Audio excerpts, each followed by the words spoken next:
For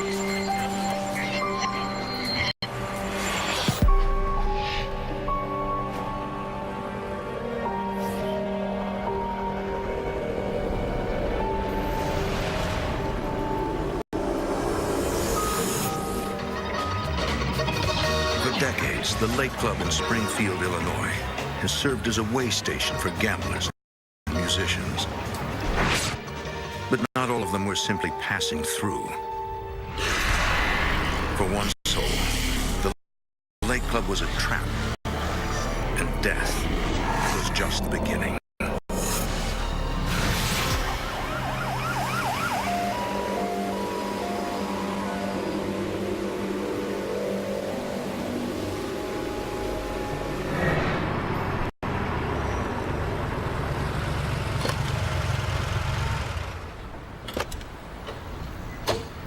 In the summer of 1974, Lake Club owners Philip Dean and Tony Barbato show the club to a prospective renter named Bill Carmine. Hey, Bill. Nice to meet you.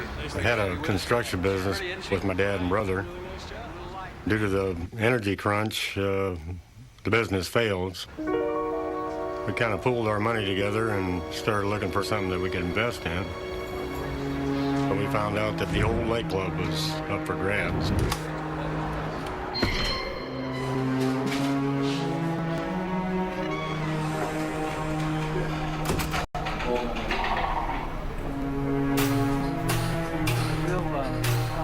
This or not, but you know, we've had some outstanding entertainment here. Ella Fitzgerald. The place first opened in 1941.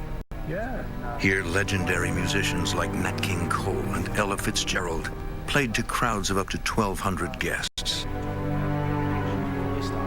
The club has been closed for the past 6 years, but the owners have taken good care of their property. Call me later. I will. Sure. Go walk around. The whole place is ready to go. I mean, turn on the lights when you come in. The glasses were all there. The chairs were all there. It was almost like a turnkey walk in and open up. All Bill needs to reopen the nightclub is a liquor license and a band.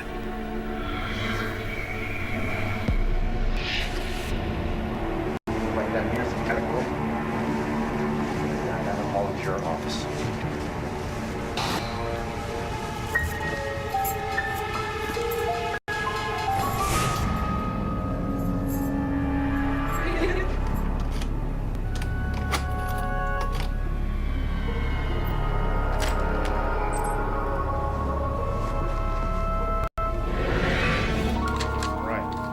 Philip Dean finalizes the deal in a back office. There you go. Sir. Bill notices a hole in the ceiling. What's that there? A water leak or something? Dusty, you can fix that, can't you? Yeah, that'd be good as new, no problem. Couple days, good as new. Dean quickly reassures him that the caretaker, Dusty, will fix the problem. Right?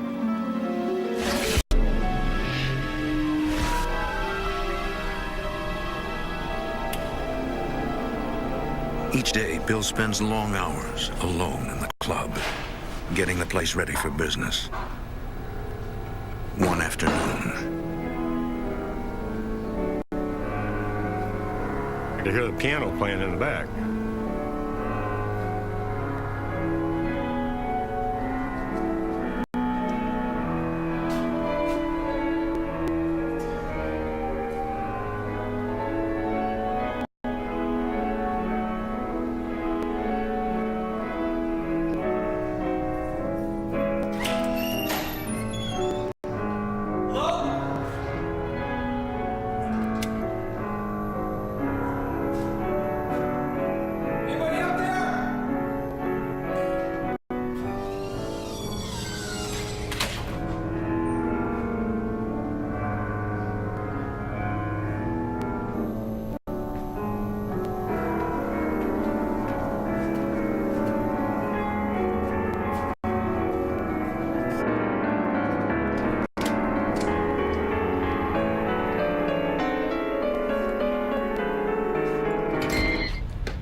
know I heard that piano.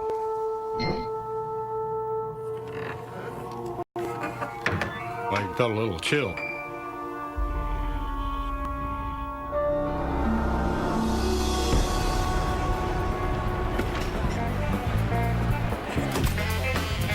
In the fall of 1974, the Lake Club opens under the management of Bill Carmine.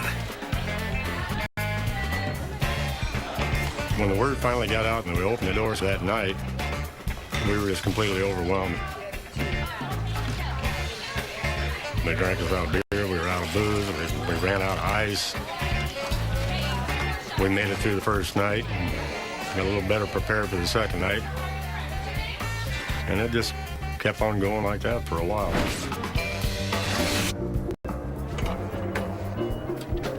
Bill quickly realizes that he can't run the club by himself. He turns to musician Tom Blasco. Here's $6.50. Buy you guys a drink. I first became involved with the Lake Club when my band was hired there. And I met one of the owners, and we became friends. You do such a good job. I know you got. We got a rapport going with each other. I asked him if he wanted to invest. I want you to come in, maybe manage the place. It was an interesting scenario, so I jumped in on it. Hey, I want to welcome everybody to the Lake Club. We'd like to introduce all of you to... I got some different entertainment in there, and the place just went great guns.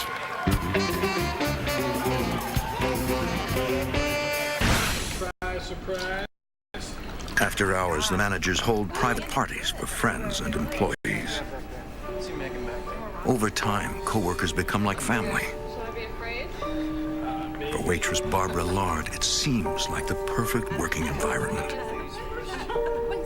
I started working at the Lake Club when I was 21 and a half, and I was very young, very naive, and not in any way, shape, or form prepared for what would come in the future.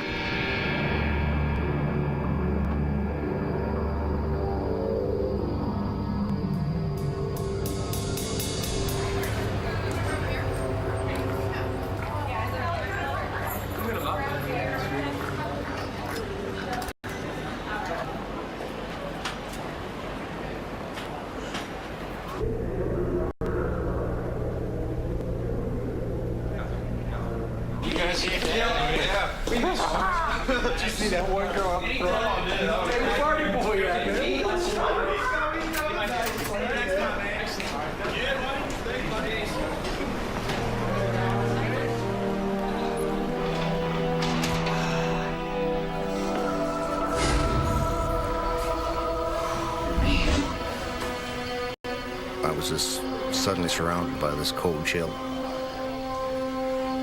It was a drafty cold, and it would just go right through you, just engulf your whole body.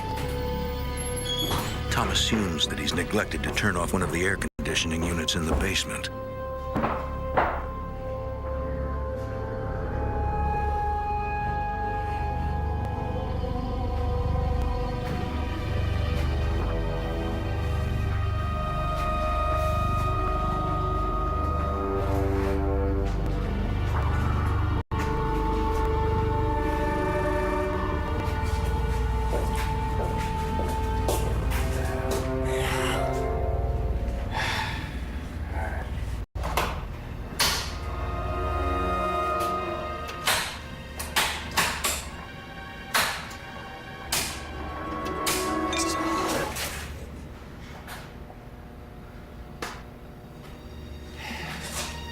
It was like someone was right behind you.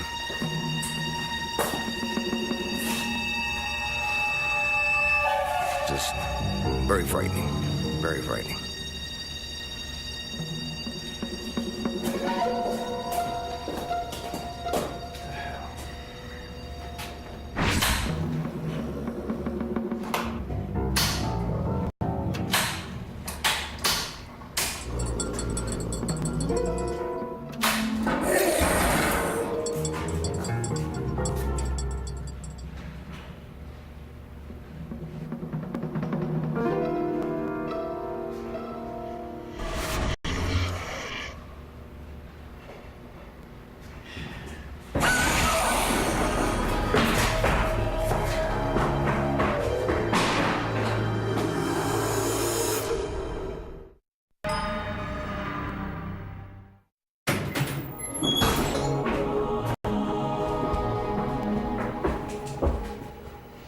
One night after closing, Tom Blasco has a terrifying feeling that he is not alone.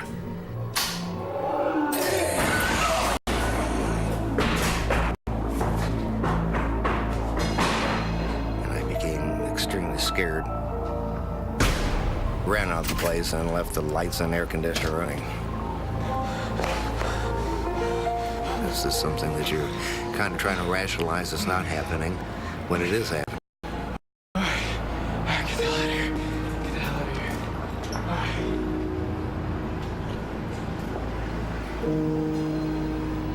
Tom decides not to tell anyone about the experience. Well, I thought sometimes when you tell people these stories, they'd look at you like you're a little bit crazy, so I just opted to keep it to myself and see what happened.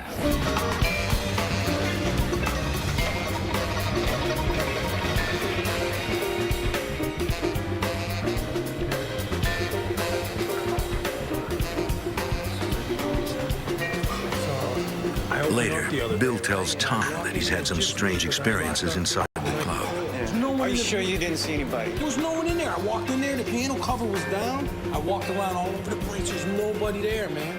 Well, I think the scariest thing was the unknown part about it. You didn't know what was happening or who it was or what it was. You can't let anybody know about it. All right, come back to business. Tom and Bill don't want to frighten the employees or patrons. Strange stuff. You really don't want word to leak out, otherwise people wouldn't want to come out and come to the business. For weeks, Tom and Bill don't experience anything unusual. Anytime, you gotta do me a favor. Yeah, what? I got a real important meeting, if you know what I mean. Can you do me a favor? Can you finish doing the money, the credit card receipts, the books, and all that? Yeah, no problem. All right, man. I'll see you tomorrow. One night, after business hours,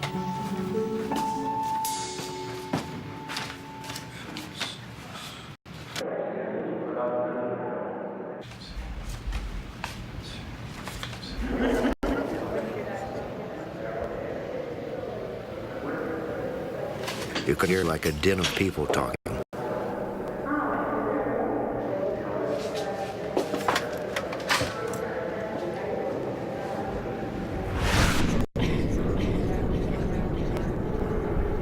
You couldn't make out what they were saying, but you could hear a conversation going on.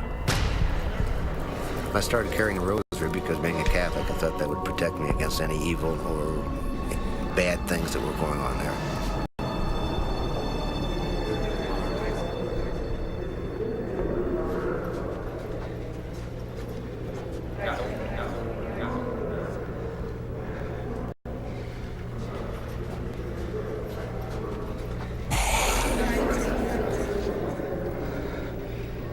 Hello? Anybody there?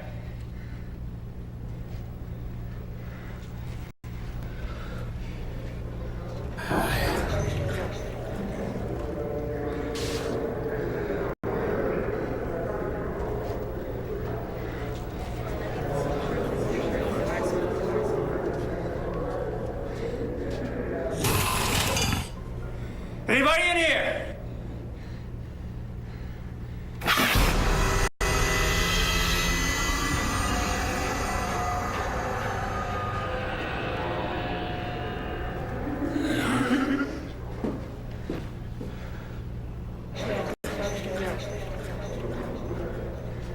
Hello?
that morning, I come in to get set up for the next night. Here's all the cash still out on the table, and the safe was still open.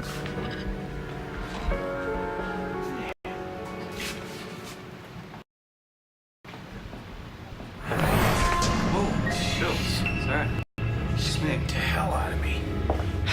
What's going on? What happened in here? Look, I've been in here. I know what it looks like, but look, something really crazy happened last night. What is it? I walked down the hall and I was looking everywhere for something. I couldn't see anybody. Nobody was around. And somebody was there. He said it just scared the hell out of him. And he said he didn't really remember running out of there and leaving the money. He just knew he wanted to get out of there.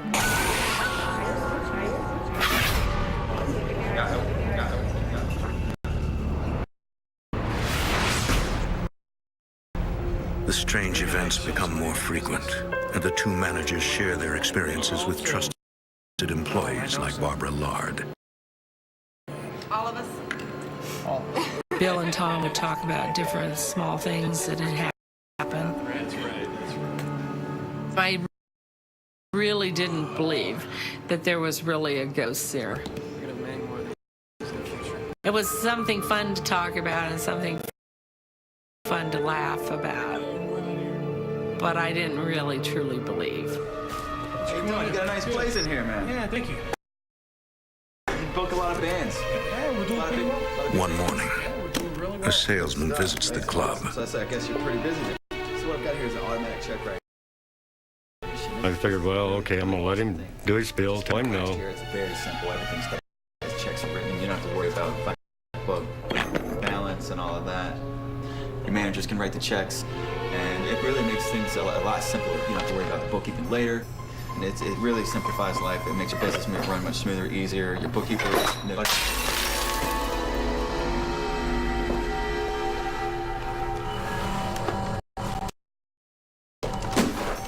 It scared the hell out of him.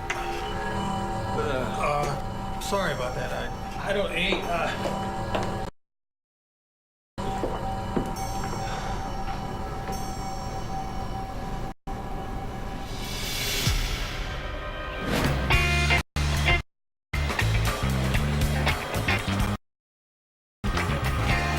The violence of this latest event convinces Bill that he cannot ignore what's been happening.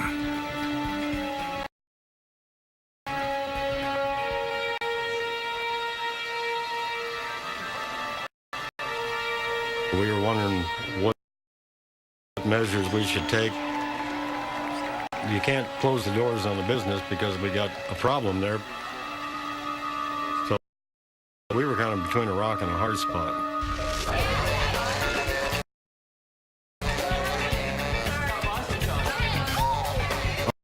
On this particular night, we were packed to the gills. There was more people in there you could shake a stick at. Bartenders and waiters were just going 90 miles an hour trying to keep up with everybody. Unbelievable. There's 12 women waiting in line up there in the restaurant. I've got to go. Oops. Go in my office. Here, Yeah. come on. It's open. Just go ahead and use it. It's not open. Come see me. I got Okay, thanks.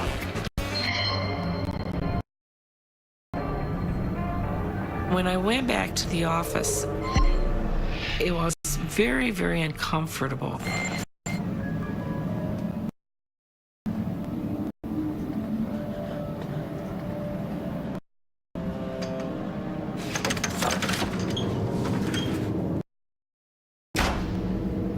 I just was unsettled, and I thought, oh, I'm just a little nervous because we've been so busy.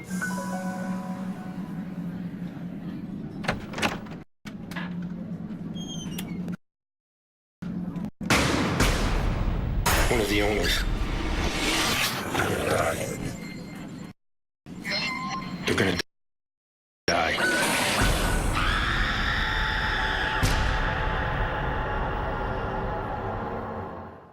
People don't expect a female to Waitress Barbara Lard believes that she has just seen a ghost.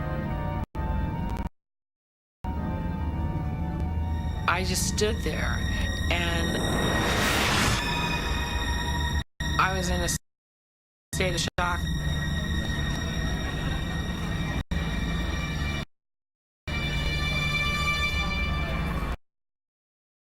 Barbara, what's wrong? She was just in terror. And I'm like, Barbara, what's the matter? I can't tell you. I can't tell you. She was just panicky. And I told her, I said, well, you know, go back in the office and sit down. No, I'm not going back there. I'm never going back there again. I told her, go ahead and take the rest of the night off. She was in total terror. And I'd never seen her like that before.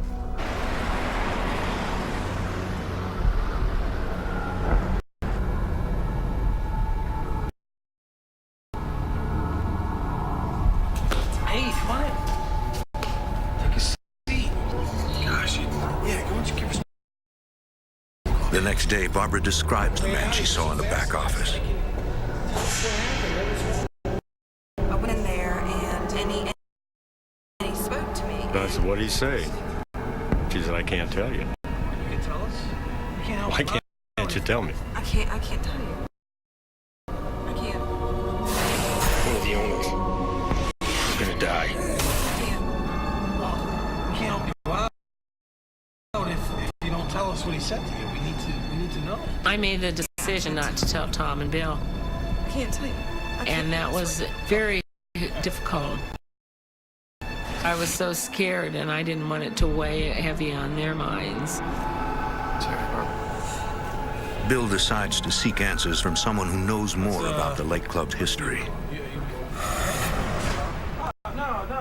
He pays a visit to Dusty, the club's longtime caretaker. So everything's good, right? Oh, everything's... No problem?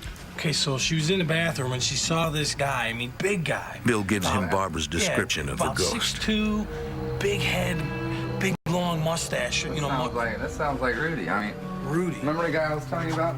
Remember? Dusty says it sounds like a former bartender named Rudy Craner. Rudy. You mean the guy Remember used to the guy I told you bartend here? Yeah, he used to bartend here. Got a picture.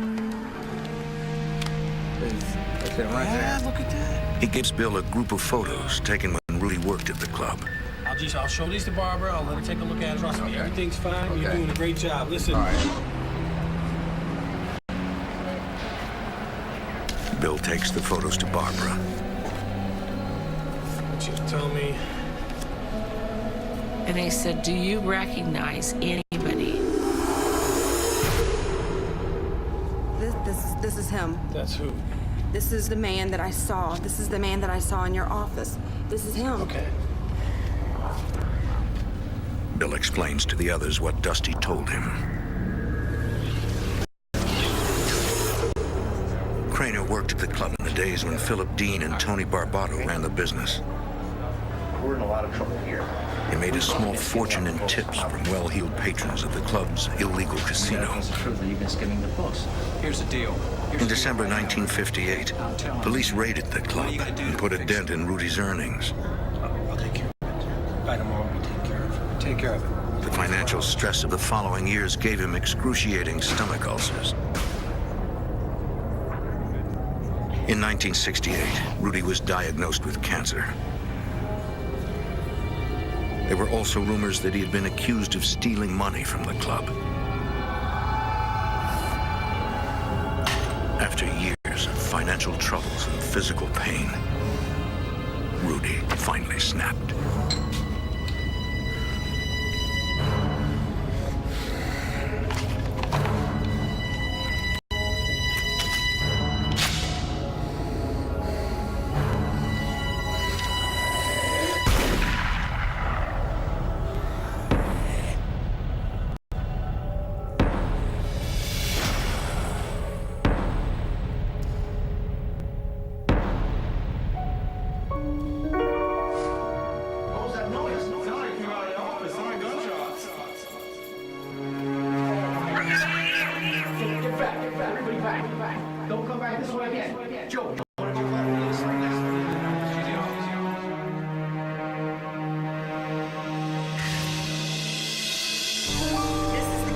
their office. Dusty said that Rudy Kraner was a Catholic. As a Catholic himself, Tom has a theory. Since suicide was the worst sin a Catholic could commit, he might be trapped between the planes of life. When we found out it was Rudy, he was the one perpetrating all this stuff around her. And he was getting violent. That scared me and Tom even more. I don't know, Barbara. The violent way that he died, he might turn right around and use that violence again on somebody that I knew. And that thought just scared the hell out of me. Calm down. It's okay. All right, calm down. Bill is unaware that Barbara is harboring a terrible secret. Yes, I'm sure. Rudy's ghost told her one of the club owners is going to die soon. Put his head right on it. He's not alive, so.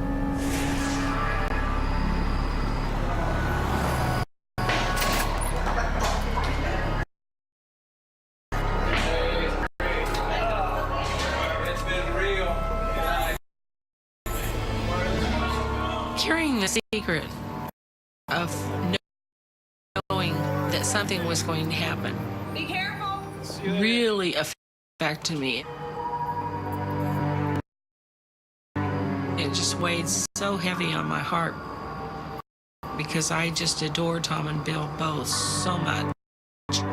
That was just almost more than I could comprehend, that I would lose either one of them. Hey, Bill.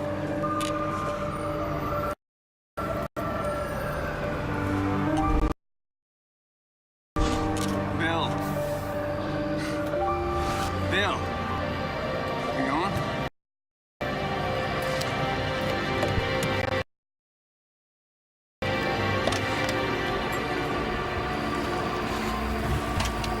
The two ambitious business owners.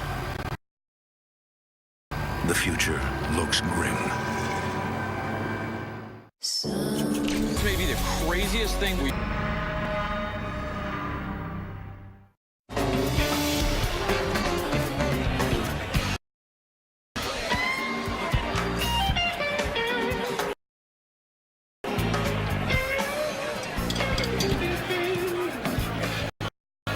In the middle of a busy week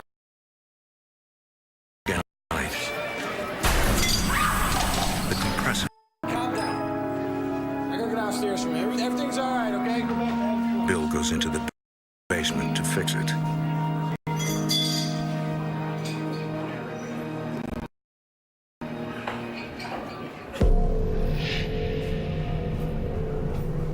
I wanted to go down and give it a swift kick to get it working. And when I went down, the lights were all off down there.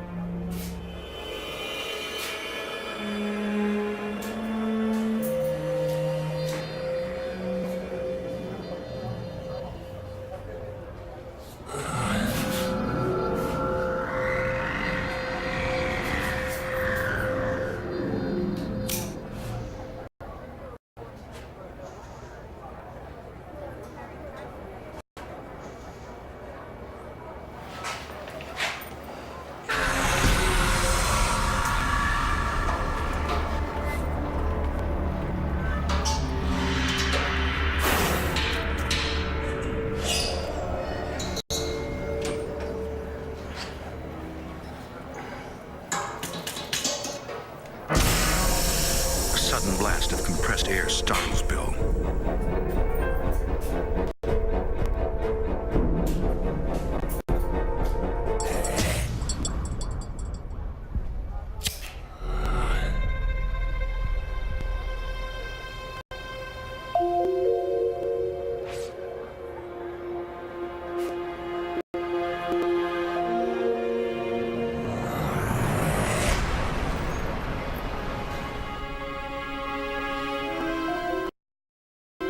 Bill's convinced that the haunting is real, but he's embarrassed to discuss it with his landlord, Philip Dean.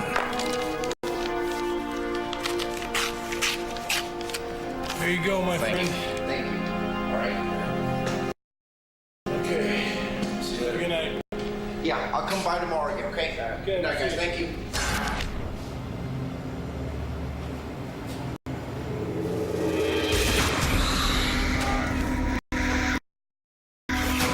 Within weeks, Philip Dean suffers a fatal heart attack. Because of Rudy's warning, Barbara doesn't know how to respond to the sudden death. I had sorrow for family, but there was such great relief, too, because it wasn't Tom and Bill. And that may sound cold or cruel, but that's how I felt. It was like relief. Barbara now feels that it's safe to share what the ghost of Rudy Kraner told her. Hey, feeling? Well, she's, I can tell you what Rudy told me now.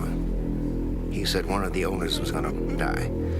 And she was, I was afraid to tell you because I thought it might be one of you two. God, that scared me. It still gives me the shakes. Tom and Bill wonder if Rudy Kraner has predicted Philip Dean's death, or if the ghost somehow caused his death. Did Rudy have something to do with it? Did he have enough energy that he stopped the owner's heart? If a supernatural entity did murder Philip Dean, Bill fears the same thing could happen to him. I thought maybe he's not going to draw the line at one owner. We knew that was something that had to be done. And Tom suggested getting a priest and blessing the place.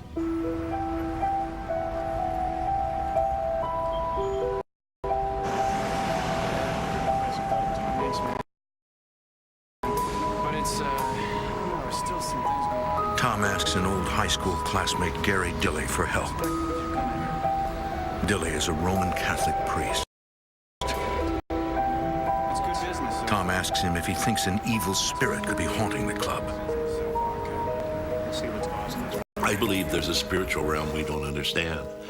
And I do believe the Catholic Church also teaches that these spirits can communicate to us in different ways. We in America don't like to believe in these things because we're rational people who are highly educated, and that kind of belongs to the superstitious.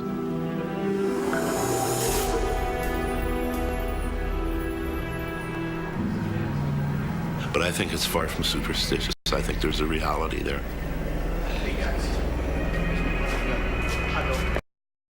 Let me show you the rest of the place here. We'll go down this hallway here. Within seconds, an ice-cold presence embraces Father Dilley. Wait a minute. What is it?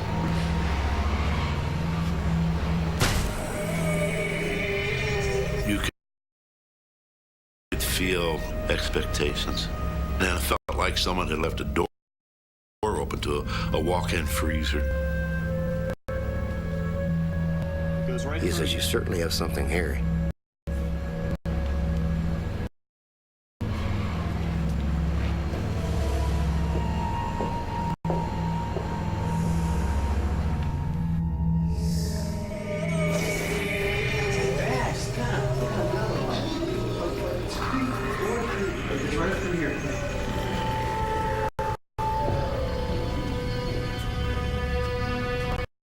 Can you all wait here? I'd like to walk the rest of the way home.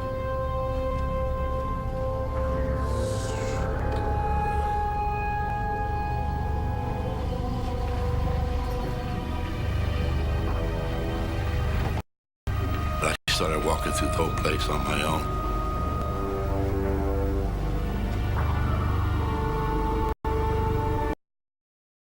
And from the bottom of my feet to the top of my head, I knew there was someone with me. I could feel it.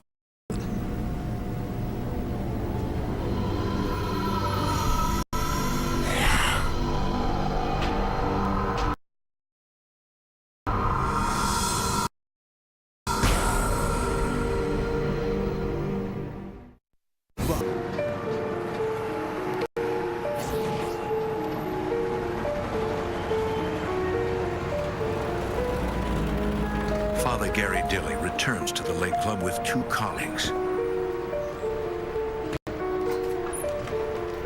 to perform a blessing, hoping to put the spirit of Rudy Craner to rest.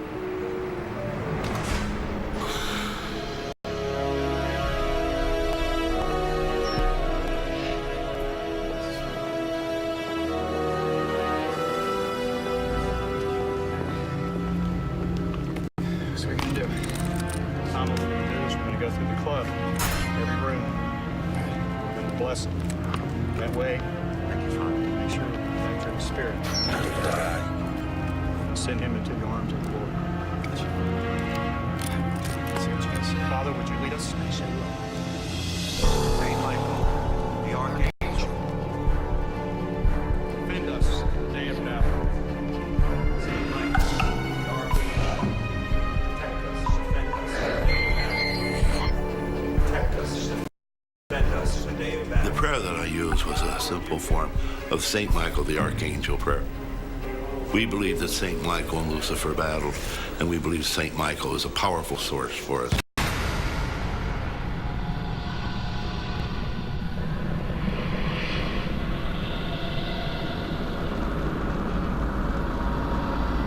From the power of God, cast into hell, and all evil spirits.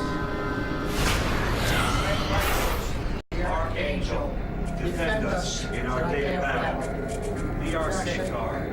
The 3 priests move toward the back office where Rudy Craner committed suicide.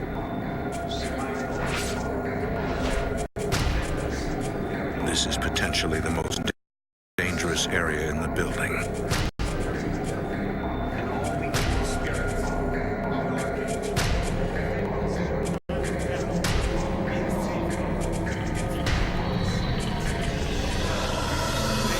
Rebuke him.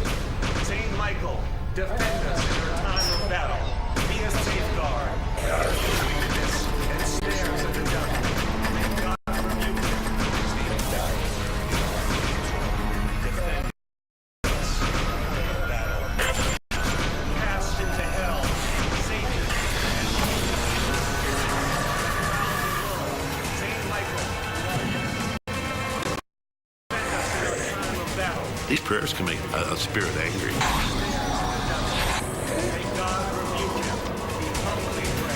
And when they get angry, you don't know what they're going to do. Father Dilley knows that angry spirits can sometimes take possession of the living. They can attach on to a person that's in their room and try to invade their body and take them over.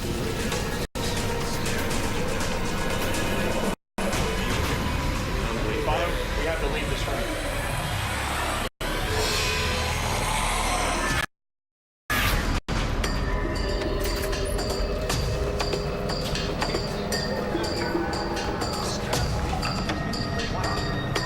So he said, now that we've blessed the place, let's get way back away from the building. And I said, what, the building's going to blow up?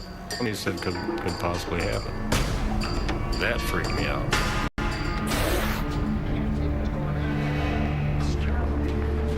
Father, we should pray.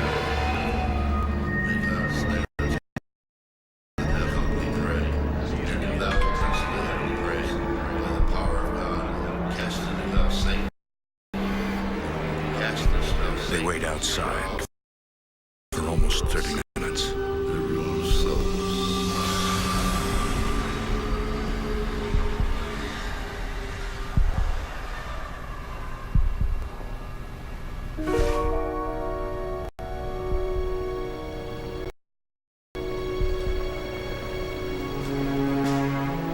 When they go back in, something has changed. When I went back into the club, I didn't feel cold chills. I didn't feel the hair go up on the back of my neck. I felt very comfortable there. Tom, it's much peaceful. Really? Yes. The building just became very, very quiet, and the coldness was gone. Peaceful. Well, thank you. Father Dilley believes that Rudy has heard their prayers. Thank you, Father. Appreciate it. Rudy, stuck in time. He wanted people to know he was there. He didn't want to be forgotten.